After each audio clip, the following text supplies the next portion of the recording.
Navi Pillay, speaking from South Africa. This International Justice Day is like no other, as the world is plunged into the chilling effect of the COVID-19 pandemic and the global social economic crisis in its wake.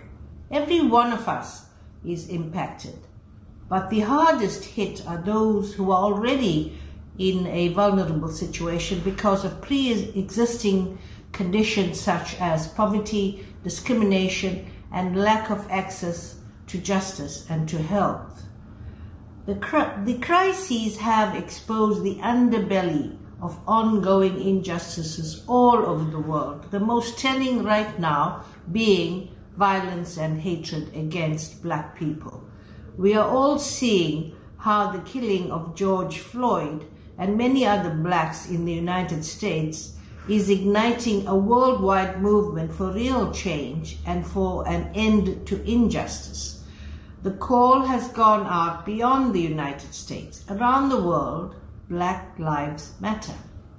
Racial injustice, police brutality, and systemic racism are inflicted on communities across the world, on people of color, and on ethnic and other minorities.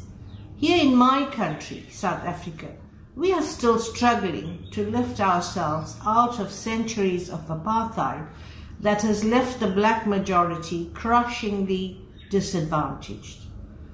I was a victim myself, and I will never forget the pain and humiliation of the many injustices and abuse I suffered because I was not white.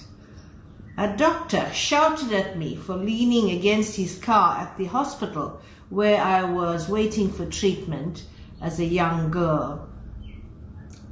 And I was already a lawyer when the owner of a service station screamed in the most foul language at me and ordered me to keep away from the toilets that were reserved for whites.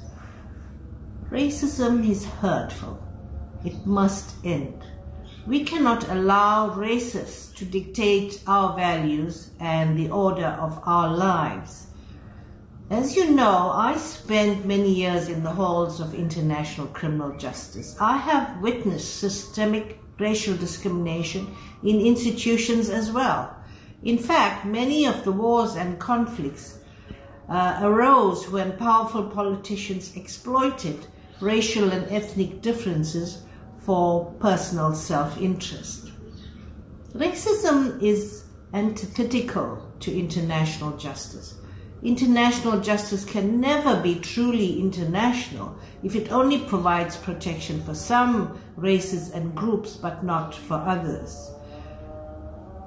I have joined with my fellow members of the Africa Group for Justice and Accountability to call for racial injustice and inequalities in the forums of global justice to be addressed. I hope that this International Justice Day is the moment that we can all seize to listen to those who feel marginalized by racial injustice, and for us to act for real change in hiring practices, for instance, in all international institutions. Thank you.